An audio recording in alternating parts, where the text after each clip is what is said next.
Boa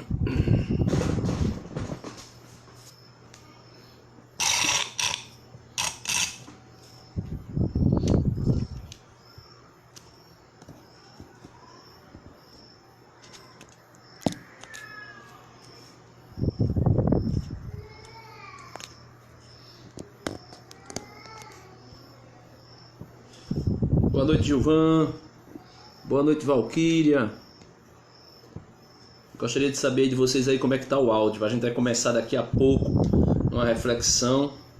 Eu queria que vocês pudessem me dizer aí como é que tá o áudio. Esse like aí foi porque tá bom o áudio?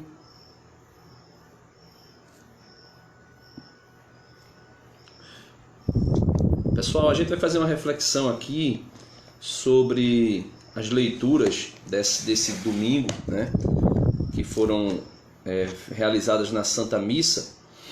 E essas leituras falam exatamente sobre a corrupção, né?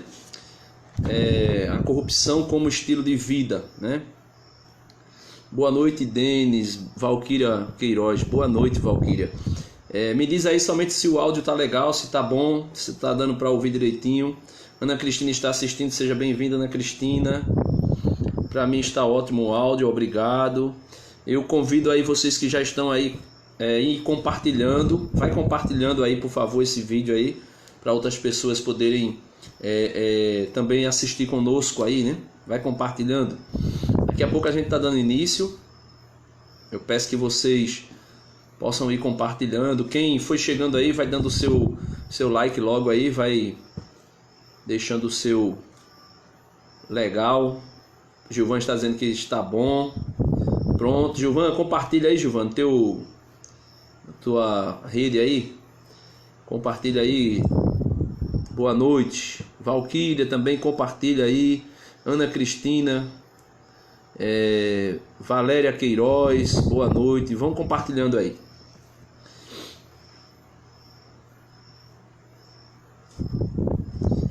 Ana Cristina está dizendo aqui que era para eu ser padre, ó. Eita, cada um na sua vocação, né? O Senhor vai chamando a gente e Ele me chamou para o matrimônio, né? Porque se fosse do contrário, na sua providência, Ele teria me colocado no seminário. Mas, então vamos refletindo junto aí, né, Ana Cristina? Então vamos rezar juntos, vamos rezar e vamos começar essa reflexão, né? Em nome do Pai, do Filho e do Espírito Santo. Amém. Vinde, Espírito Santo, enchei os corações de vossos fiéis e acendei neles o fogo do vosso amor. Enviai, Senhor, o vosso Espírito, e tudo será criado, e renovareis a face da terra. Oremos. Ó Deus, que instruísse os corações de vossos fiéis com a luz do Espírito Santo, fazei com que apreciemos retamente todas as coisas segundo o mesmo Espírito, e gozemos sempre de sua consolação, por Cristo nosso Senhor. Amém. Inspirai, Senhor, nossas ações e ajudai-nos a realizá-las, para que em vós comece, para que em vós termine, tudo aquilo que fizermos, pelo mesmo Cristo, Senhor nosso. Amém. Em nome do Pai, do Filho e do Espírito Santo. Amém. Meus amados irmãos, a gente vai refletindo aí as palavras que foram as leituras dessa Santa Missa de hoje, domingo, e eu coloquei aí como tema da live, né? A corrupção como estilo de vida, né? Qualquer semelhança, né, com a situação do Brasil aí não é mera coincidência, né? Não é mera coincidência, né? Qualquer semelhança com o que está acontecendo no Brasil não é mera coincidência, né? Rafael da Silva, seja bem-vinda, Rafael. Compartilha aí o vídeo na tua página aí com os teus amigos. A primeira leitura, né, é do profeta Amós. Amós, capítulo 8, versículo do 4 ao 7. Né? Bem-vindo, Júlio Santos. Compartilha aí também. Edinaldo Berto, bem-vindo. Compartilha aí com os amigos. A leitura que vamos fazer é de Amós, capítulo 8, versículo do 4 ao 7. Né? Amós, capítulo 8, versículo do 4 ao 7. Diz assim: Ouvi isto, vós que maltratais os humildes e causais a prostração dos pobres da terra. Vós que andais dizendo: quando passará a lua nova, para vendermos bem a mercadoria? E o sábado, para darmos pronta saída ao trigo, para diminuir medidas, aumentar pesos e adulterar balanças, dominar os pobres com dinheiro e os humildes com um par de sandálias, e para pôr à venda o refúgio do trigo. Por causa da soberba de Jacó, jurou o Senhor: nunca mais esquecerei o que eles fizeram. Palavra do Senhor. Seja bem-vinda aí, Margarete, né? Clovinho aí, seja bem-vindos. Não sei se é os dois que estão assistindo ou só um. Fazendo a reflexão sobre as leituras de hoje. O profeta Amós, esse trecho aqui, esse capítulo 8 do profeta Amós, é uma série de visões que o profeta estava vendo, estava tendo, recebendo essas visões da parte de Deus a respeito de diversos temas, né? A liturgia de hoje trouxe para nós esta visão que o Senhor concedeu a Amós a respeito daquilo que seria o castigo, a correção, daquilo que seria, vamos dizer assim, que o que o Senhor iria dar como consequência para os corruptos do período de Amós, né? Nós sabemos que Amós viveu no século 8º antes de Cristo, né? O profeta Amós, e naquele período ali o povo sofria bastante com esse tipo de pessoa que o profeta narra aqui por essa visão que ele teve, né? No versículo 4, quando ele diz assim: ouve isto, vós que maltratais os humildes e causais a prostração dos pobres da terra. Vós que andais dizendo: quando passará a lua nova, para vendermos bem a mercadoria? O que é essa lua nova, né? Eu queria que a gente pudesse ler aqui em Levítico, capítulo 23, o versículo é o 24, né? 23 e 24 de Levítico. O que é a festa da lua nova, né?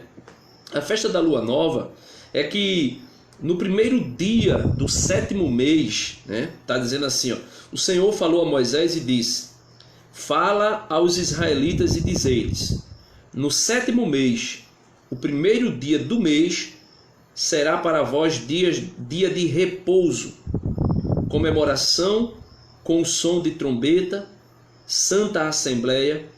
Não fareis nenhuma obra civil e apresentareis oferenda queimada ao Senhor.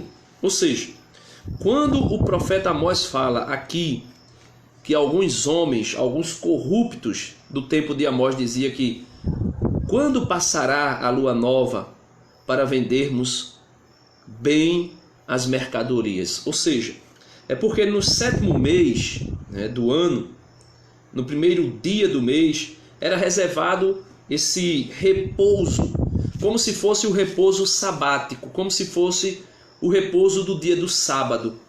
Tinha aquelas mesmas condições para esse repouso, ou seja, o povo não poderia trabalhar, não poderia fazer nenhum trabalho civil, não poderia fazer nenhum trabalho braçal, ou seja, esse dia era dedicado para o dia do Senhor. Então, esse dia todo, o povo não poderia fazer nada, e consequentemente você vê aí na carta, ou melhor, na leitura de Amós, quando diz, né? Eles falam: passar a lua nova para vendermos a mercadoria, e o sábado para darmos pronta saída ao trigo. Ou seja, provavelmente, aqui eu estou fazendo estou induzindo, né? Induzindo não, estou pensando, né? Que seja, que provavelmente aconteceu de o primeiro dia do mês ser, por exemplo, uma sexta-feira, e logo em seguida vinha o sábado, ou seja, naquele mês aconteceu de ter 2 dias de repouso para o povo de Israel. E consequentemente, tendo 2 dias de repouso, aí aqueles que viviam no tempo de Amós começaram a dizer: quando passará a lua nova e quando passará o sábado para vendermos bem a mercadoria, e o sábado para darmos pronta saída ao trigo. Então, dando para pegar aí o contexto, é exatamente isso. 2 dias de repouso, que provavelmente caíram um próximo do outro, e consequentemente, essa primeira leitura de hoje fala exatamente disso. Os corruptos daquela época, que sabia que o povo de Israel iria respeitar o primeiro dia do mês, do 7º mês, que era a lua nova, ou seja, a festa da lua nova, uma festa que os israelitas celebravam, como também se celebrava os cananeus, né, que era outro povo. Então aquela festa lunar, os israelitas celebravam, e naquele período eles não podiam fazer nenhum tipo de trabalho. Consequentemente, e aqui eu digo provavelmente, caiu também o sábado, né? O repouso sabático também caiu próximo, os 2 dias juntos, e eles ficaram dizendo: quando passará a lua nova e quando passará o sábado, para nós vendermos bem a mercadoria e para darmos pronta saída ao trigo, né?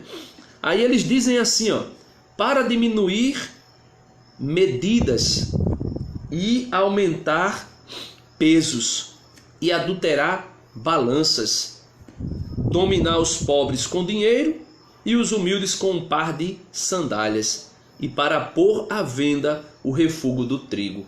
Ou seja, meus irmãos, aquele povo ali, no tempo de Amós, eles eram corruptos até a alma. Eles eram corruptos até o último fio de cabelo da sua cabeça. Porque veja que eles não pensavam em vender a mercadoria. Eles pensavam não simplesmente em vender, mas vender uma mercadoria que era refúgio, o refúgio do trigo, dominar os pobres com dinheiro e também dominar os humildes com um par de sandália, adulterar as balanças, diminuir medida e diminuir o peso.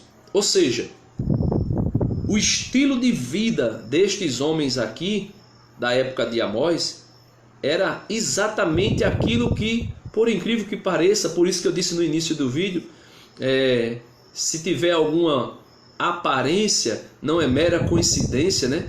Isso aqui que acontecia no tempo de Amós é o que acontece hoje no Brasil e talvez até no mundo inteiro, né? A corrupção que está tão entranhada na vida, na sociedade brasileira, não é diferente disso aqui, porque nós podemos ver de maneira muito clara e muito nítida que essas pessoas do tempo de Amós, eles eram corruptos, eles adulteravam balanças, ele adulterava a medida do trigo, eles adulteravam o peso. E não somente isso, eles dominavam os pobres com dinheiro e o humilde com um par de sandália. Olha, ano que vem, se eu não estou enganado, já é eleições, né, municipais. Acredito que é ano que vem mesmo. E nós podemos ver os corruptos, os ladrões, né, que não são todos, tem algumas exceções, mas que irão corromper, que irão dominar o pobre com dinheiro, dando algum dinheiro, e dominar o humilde, dando um par de sandálias. Talvez não seja um par de sandália, talvez não seja só dinheiro, talvez seja saco de cimento, talvez seja algum milheiro de tijolo ou alguns tijolos, né? Talvez seja isso. Mas a corrupção está entranhada, a corrupção está dentro do povo brasileiro e principalmente em uma grande parte da camada política de uma maneira extraordinária. Eu não vou ler o Salmo agora, mas eu queria que a gente pudesse dar uma ida para o Evangelho de hoje, né? O Evangelho de hoje é um evangelho bem interessante, que o Senhor Jesus ele conta uma parábola, né? Ele conta aí uma parábola. E essa parábola que ele conta é exatamente Luiz Duarte, né, está assistindo aí, Marili Barros, Iracema, sejam todos bem-vindos. Então Jesus conta uma parábola no evangelho de hoje, é o evangelho de Lucas, capítulo 16, versículo do 1 ao 13. Queria que você pudesse pegar a sua Bíblia para acompanhar aí comigo. Pega a tua Bíblia e acompanha comigo aí, Lucas, capítulo 16, versículo do 1 ao 13, né? Diz assim: naquele tempo Jesus dizia aos seus discípulos. Veja, Jesus está contando a parábola especificamente para os discípulos dele, dando uma instrução, podemos dizer que uma catequese particular para os seus discípulos. E Jesus está dizendo assim, Jesus dizia aos seus discípulos: um homem rico tinha um administrador que foi acusado de esbanjar os seus bens. Ele o chamou e lhe disse: que é isto que ouço ao teu respeito? Presta contas da tua administração, pois já não podes mais administrar meus bens. Ou seja, ia ser demitido, né? Ia ser demitido. O administrador então começou a refletir: o Senhor vai me tirar da administração. O que vou fazer? Para cavar não tenho forças. Ou seja, provavelmente já era velho, talvez doente, né, de alguma maneira, fisicamente. E ele dizia: vou ficar desempregado. Se eu ficar desempregado, o que é que eu vou fazer? Para cavar, eu não tenho forças. Não tenho forças para cavar. Ele diz: de mendigar,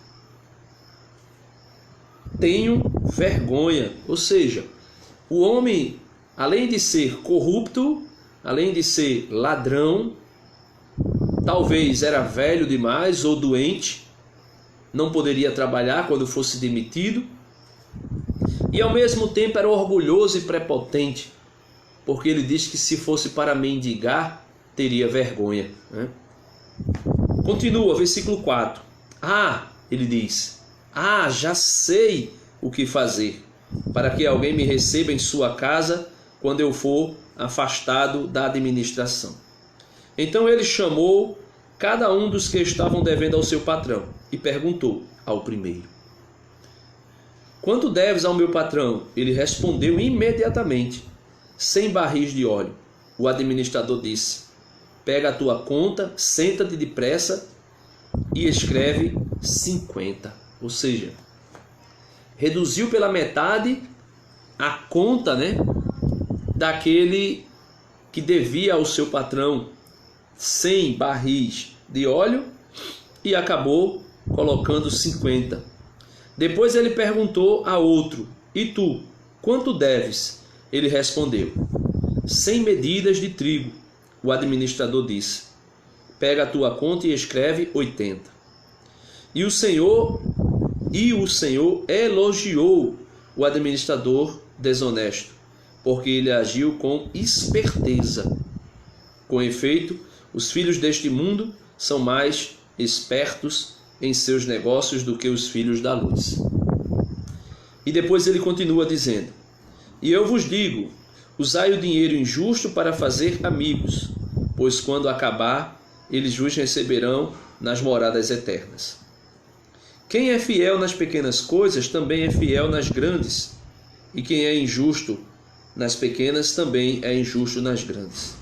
Por isso, se vós não sois fiéis no uso do dinheiro injusto, quem vos confiará o verdadeiro bem?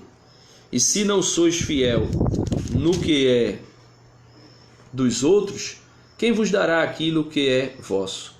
Ninguém pode servir a dois senhores, porque ou odiará um e amará o outro, ou se apegará a um e desprezará o outro. Vós não podeis servir a Deus e ao dinheiro. Então vejam, meus amados irmãos, esta parábola aqui, ela é bem intrigante, né? Ela vem ao nosso coração, ela mexe com o nosso coração, porque nós vivemos numa sociedade corrupta, numa sociedade que é mal, numa sociedade que é vendida ao poder, vendida à riqueza, vendida às coisas materiais. E por esse motivo, quando a gente escuta o Senhor dizendo, né, como ele falou aqui no versículo 8, ele diz: e o Senhor elogiou o administrador desonesto, porque ele agiu com esperteza. Né? Então, como o Senhor pode elogiar alguém que agiu de maneira tão desonesta? Como o Senhor pode elogiar alguém que agiu de maneira tão corrupta? Eu estou olhando aqui uma coisa bem rapidinho. Então, voltando aqui, essa parábola é exatamente intrigante, porque o Senhor elogia, né? O Senhor elogiou o administrador desonesto, porque ele agiu com esperteza. Ou seja, o camarada estava roubando o administrador, né? Ou melhor, roubando o seu patrão, e o Senhor elogia ele. Veja, meus irmãos, que o elogio aqui não é pelo ato de corrupção que ele comete. O elogio que o Senhor Jesus faz deste homem que é desonesto, que é corrupto, que é ladrão, não é pelo pecado que ele está cometendo de corrupção, de roubo, de usurpação, de corromper os demais que estavam ali para prestar contas do que deviam ao patrão dele. O Senhor aqui, ele elogia a esperteza, né? A maneira e a sabedoria que ele agiu. Porque veja, se ele fosse desempregado, se ele fosse demitido, iria ficar desempregado. Ele disse que cavar não tinha mais forças.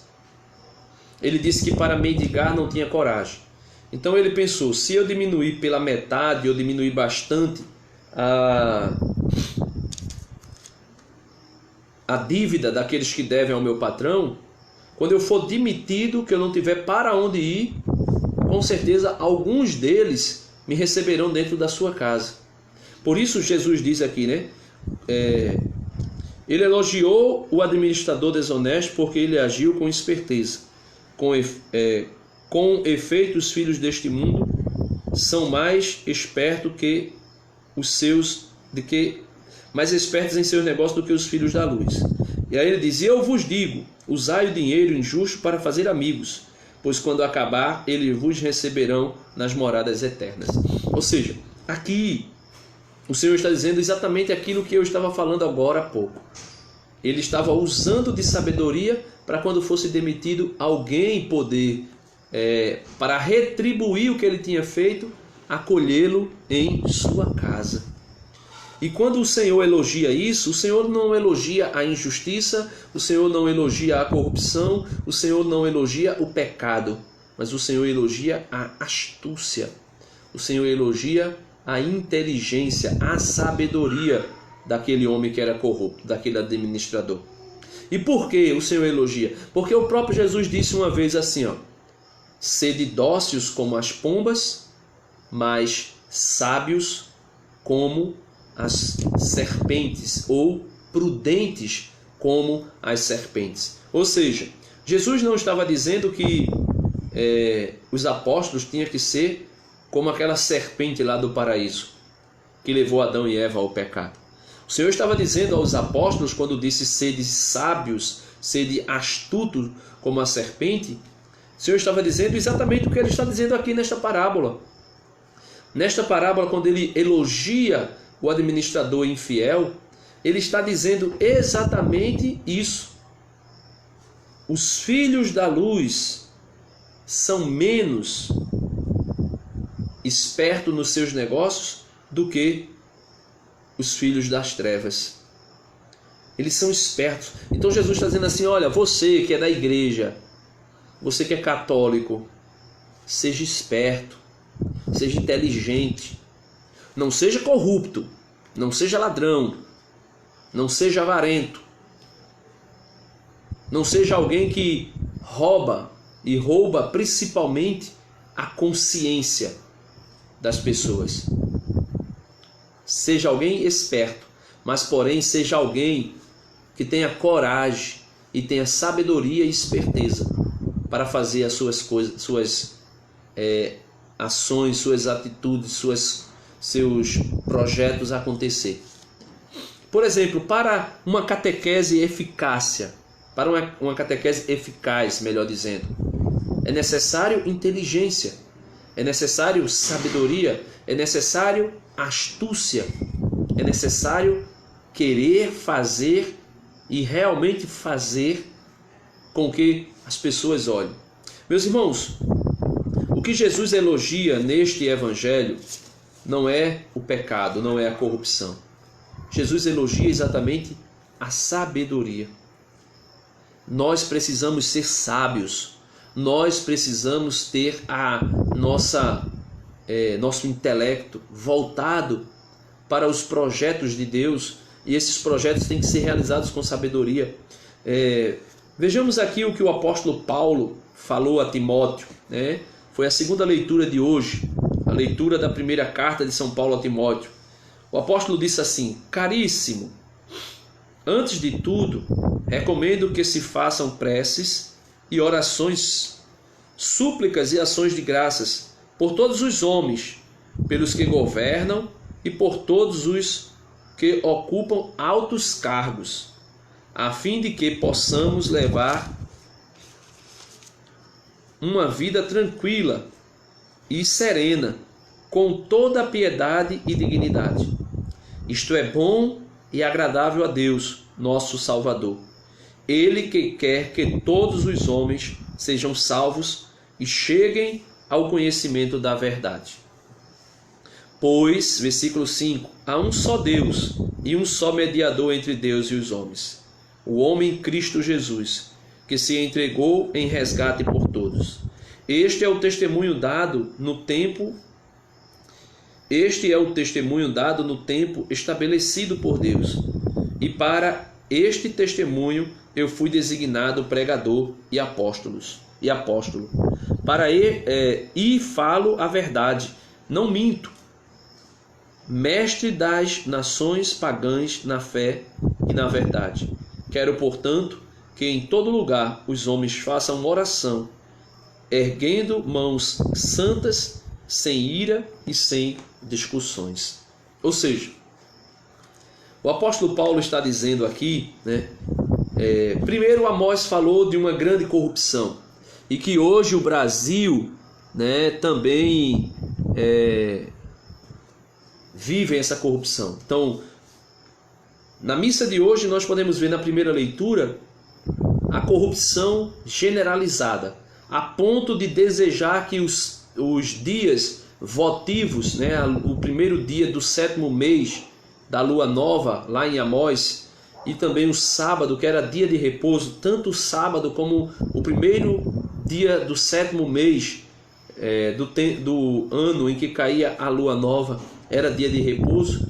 Então os corruptos desejavam, né, que passasse rapidamente esses 2 dias para vender a mercadoria, o refúgio do trigo, né? O que é o refúgio? Aquilo que não, entre aspas, aquilo que não serve mais, aquilo que vamos dizer assim, que o resto, né? A sobra, aquilo que, né? Como se você pegasse hoje uma caixa de tomate que já estivesse madura demais, mole, e dissesse: olha, vamos vender aqui, vamos enganar o povo, vamos vender. E no Evangelho a gente vê aquele administrador que rouba o seu patrão para comprar a consciência dos devedores do seu patrão, para quando ele fosse demitido, ele ter para onde ir, ele ter aonde ser abrigado. Ou seja, ele comprou aqueles que deviam ao seu patrão. E o apóstolo Paulo vem dizendo assim a Timóteo: Timóteo, meu caríssimo, antes de tudo, antes de eu falar de qualquer outra coisa, antes de eu falar da vinda do Senhor, antes de eu falar que o Senhor vai voltar, eu quero te dizer, olha, eu recomendo que se façam, não somente Timóteo, mas a igreja, que ele era bispo, que se façam preces e orações, súplicas e ações de graças, por todos os homens, ele diz. pelos que governam e por todos os que ocupam altos cargos, a fim de que possamos levar uma vida tranquila e serena, com toda piedade e dignidade.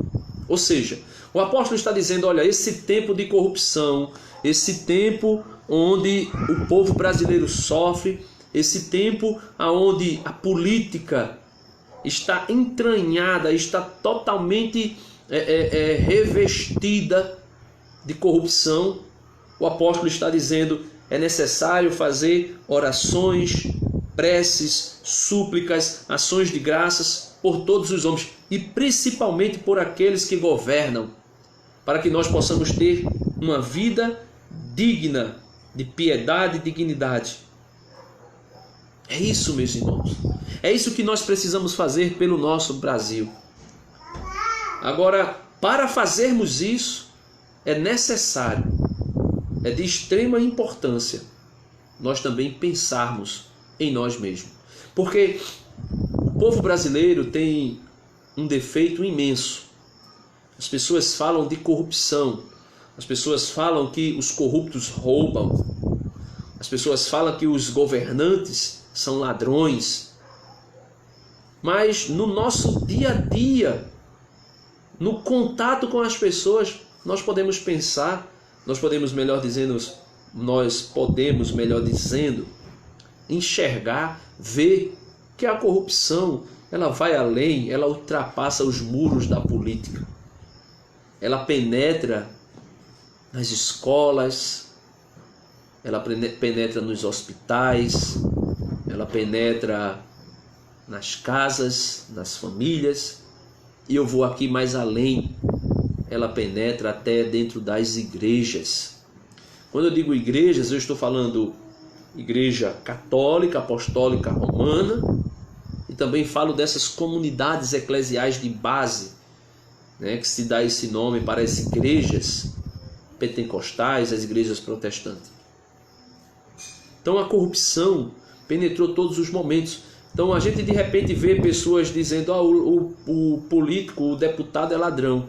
Aí quando você começa a comentar sobre a conta de energia está um pouco alta, cara, aí a pessoa vai e diz, olha, eu pago o mínimo possível. Aí eu digo, por quê? Não, porque eu botei um gato na minha casa, né? Você escuta a pessoa dizer que foi a um local para pagar uma conta e tinha muita gente. E a pessoa dizia, aí demoraste muito? Ela, não, demorei não, porque eu dei minha conta para um amigo que estava lá na fila pagar. Ou seja, você vai vendo que a corrupção vai além dos muros da política. No muro da política, né, ali no poder público, ela é perversa e muito cruel, porque ela atinge toda a sociedade, né? A corrupção realizada por um homem atinge toda a sociedade, né, de maneira muito ampliada. Mas no nosso dia a dia nós vemos rapidamente. Se você for em uma determinada feira, por exemplo, você vai ver pessoas que, como já aconteceu comigo, de eu chegar e comprar uma mercadoria por um preço, e de repente eu dar uma volta na feira, e quando eu passar de novo por aquele local, eu ver a pessoa que chegou ali depois de mim comprar pela metade do preço. Ou seja, se a pessoa vendeu pela metade do preço, provavelmente aquela pessoa pechinchou e ele diminuiu o preço. Mas a mim ele vendeu caro. E às vezes a gente percebe que isso aí é realmente malícia, para ver, né, se a pessoa paga. E se a pessoa pagar, é problema dele. Pagou, vendeu caro, comprou caro porque quis. Você vê mercadorias em determinadas prateleiras de supermercados vencidas, e as pessoas vendem mesmo assim, né? Então a corrupção, ela está entranhada dentro da nação brasileira. Mas o que é que o apóstolo Paulo está nos ensinando aqui? Ele está nos ensinando que é necessário orarmos pelo Brasil. É necessário orarmos por todos os homens. E ele diz que principalmente os governantes. Meus amados irmãos, eu queria, para encerrar, ler o salmo de hoje, porque o salmo de hoje, o salmista, ele mostra quem é que domina o universo, ele mostra quem é que governa o mundo. Porque muitas vezes o corrupto, o ladrão que está governando o mundo, que está se dando bem às custas do pobre, está se dando bem à custa daquele que é miserável. O corrupto que está governando o mundo, o Brasil, e que acha que está se dando bem, né? Trapaceando contra os mais humildes. Ele pensa que ele é o bambambam, ele pensa que ele é aquele que está acima de todo mundo. Mas o salmista de hoje vem dizer para nós, vem dizer para o mundo, quem está acima de tudo e quem governa tudo. Ele diz assim, a resposta do salmo é: louvai o Senhor que eleva os pobres. Ele diz: louvai, louvai, ó servos do Senhor. Louvai, louvai o nome do Senhor. Bendito seja o nome do Senhor, agora e por toda a eternidade. O Senhor está acima das nações, sua glória vai além dos altos céus. Quem pode comparar-se ao nosso Deus? Qual é o político que está acima das nações? Qual é o político que tem a glória acima dos altos céus? Qual é o político que pode ser comparado com o Senhor Deus? Ele diz: quem pode comparar-se ao nosso Deus?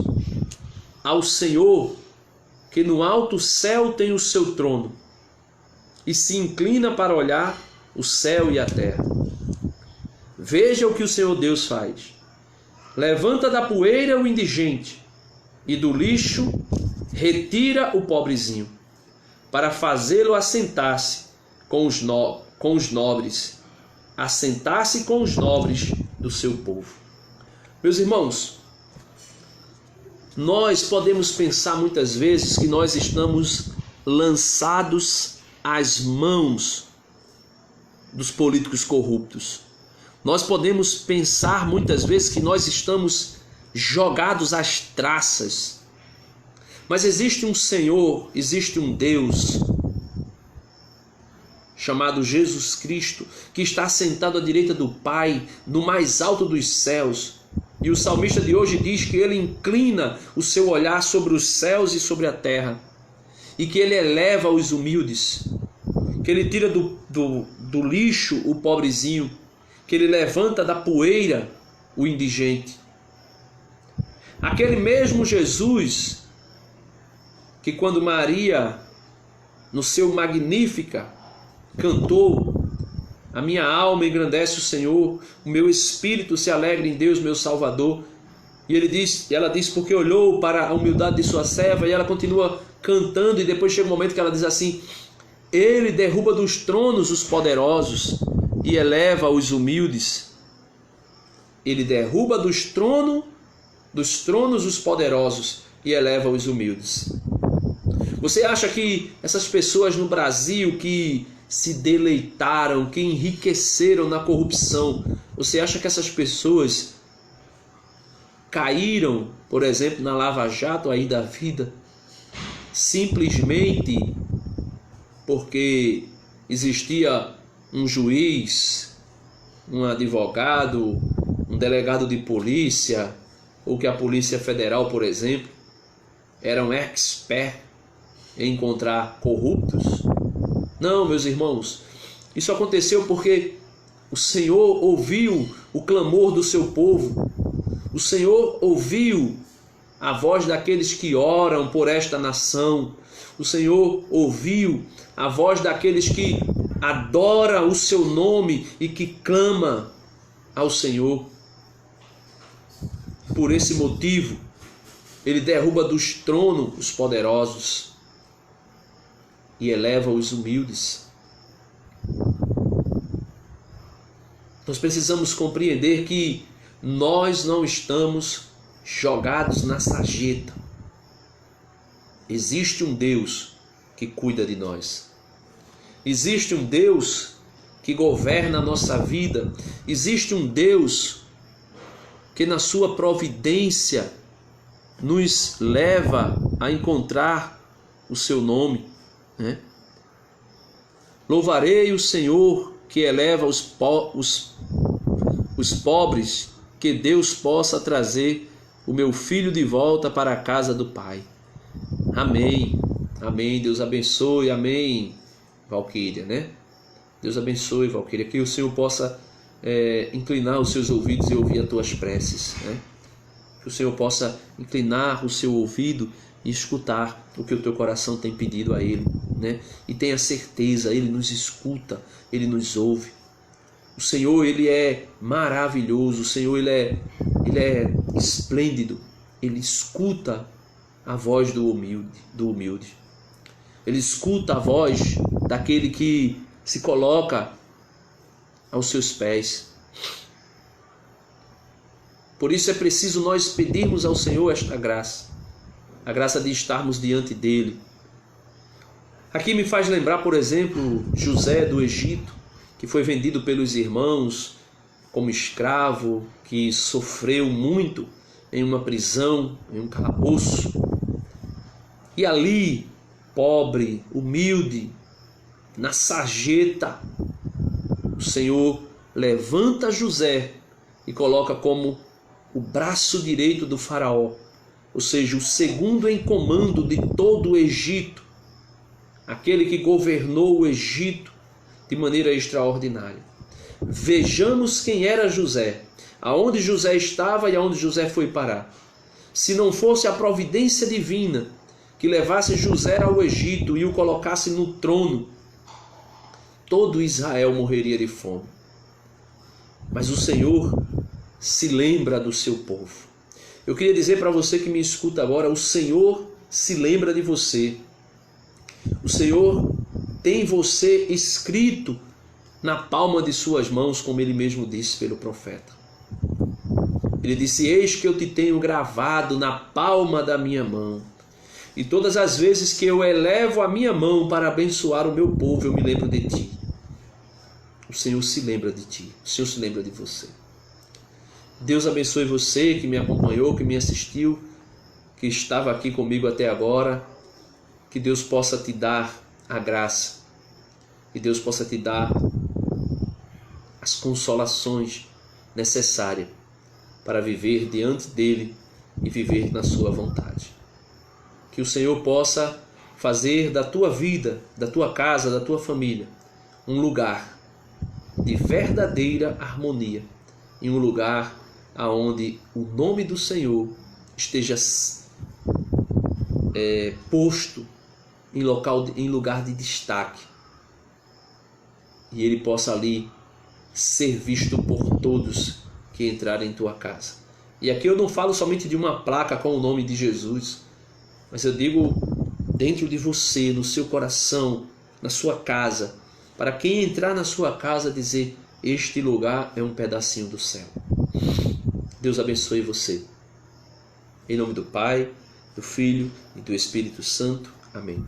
Senhor Deus, Pai eterno e todo-poderoso, quero te louvar, Senhor, por meio do teu Santo Espírito e por meio do nome do teu Filho Jesus Cristo. Quero te bendizer, quero te exaltar. Quero te proclamar Senhor e governador de todo o universo e principalmente da nação brasileira. Quero colocar, Senhor, o teu trono acima de todos os tronos que foram postos no Congresso Brasileiro do Brasil, no STF, na Câmara dos Deputados, nas câmaras municipais, em todas as esferas da sociedade. Eu coloco o teu trono agora, Senhor, acima de todo e qualquer trono. E eu te peço, Senhor, olha para a nação brasileira. Te lembra dos teus filhos que aqui habitam, que aqui residem, que aqui moram nesta nação. E eu te peço, Senhor, glorifica o teu nome neste lugar. Aquebranta os corações, converte os corações, liberta aqueles que estão aprisionados pelas garras de Satanás.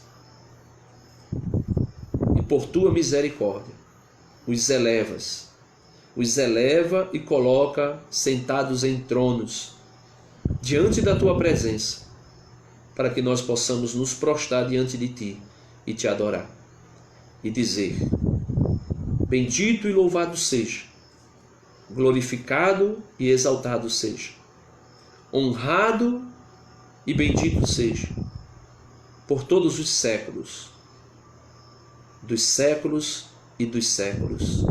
Amém. Em nome do Pai, do Filho e do Espírito Santo. Amém. Deus abençoe você, fica na paz, compartilha esse vídeo.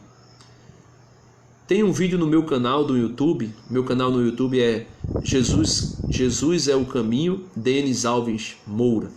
Você procura lá. Tem um vídeo no meu canal que é Jesus Cristo é o único mediador. Jesus Cristo é o único mediador. Porque a segunda leitura de hoje, 1 Timóteo capítulo 2, 1 Timóteo capítulo 2, versículo 5, fala de que só há um mediador entre Deus e os homens, Jesus. Então no meu canal tem um vídeo falando sobre esse Jesus que é o único mediador. E as pessoas pensam que é o único paráclito, o único intercessor. Não é o único intercessor, é o único mediador da salvação. Não é paráclito, intercessor, não é o único que intercede, é o único que medeia, é o único que trouxe a salvação de Deus para os homens. Ou melhor, é o único que é o Salvador.